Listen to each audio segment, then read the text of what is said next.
अस्सलाम वालेकुम, मैं हूं सैयद खालिद शहबाज। आप देख रहे हैं गवाह न्यूज़। एक ऐसे वक्त जब अक़वाम मुत्तहिदा के खुसूसी मुशीर बराए इंसाद नस्ल कशी अदामा दिंग का ये बयान हलचल मचाए हुए है कि सीए को लागू करने के लिए जो तकारीर अक़लियतों के ख़िलाफ़ की गई, इससे इम्तियाज़ और नफ़रत फैली है।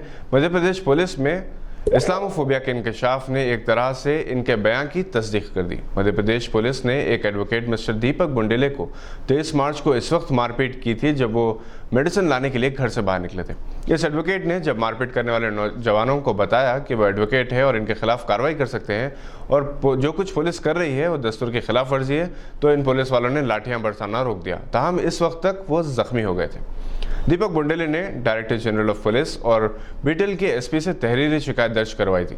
साथ ही आरटीआई में दरख्वास्त दी कि जिस इलाके में इन्हें मारा गया वहां की सीसीटीवी फुटेज की रिकॉर्डिंग फराहम की जाए, जिस पर पुलिस के आला अहदेदारों ने इन्हें समझाने की कोशिश की कि दरअसल पुलिस ने इन्हें गलती से मुस्लिम समझकर मारा क्योंकि मिस्टर दीपक के चेहरे पर दाढ़ी है।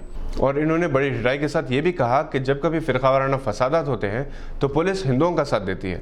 मिस्टर दीपक बुंडेले एक एडवोकेट भी है और एक जर्नलिस्ट भी। इन्होंने बताया कि जिस वक्त पुलिस ने इन्हें मारा पीटा उस वक्त कोई फसाद नहीं हुआ था। इसके अलावा अगर वो मुसलमान होते भी तो क्या पुलिस को इस तरह से मारने का हक हासिल है?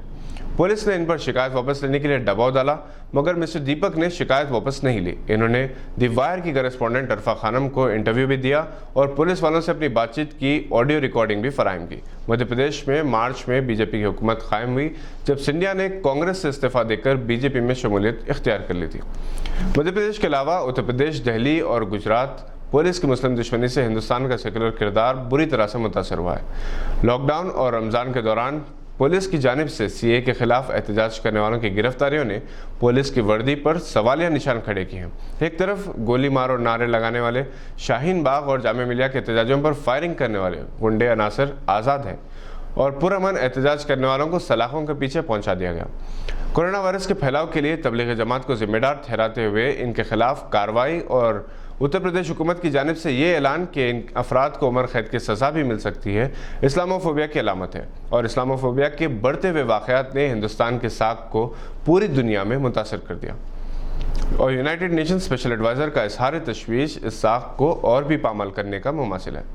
यहाँ ये बात काबिल ज़िक्र है कि इस्लामोफोबिया के लिए बाज़ टीवी चैनल्स जिम्मेदार हैं और ये और बात है कि यही टीवी चैनल्स के जिम्मेदार अब कानून और कोविड-19 के शिकंजे में हैं। जिन टीवी चैनल्स ने सबसे ज़्यादा प्रोपेगेंडा किया था कि तबलीगी जमात हिंदुस्तान में वायरस फैलाने के लिए जिम्मेदार है, अब इन्हीं चैनल्स के लगभग 25 से 30 मुलाजिमीन कोरोना वायरस से मुतासर हैं।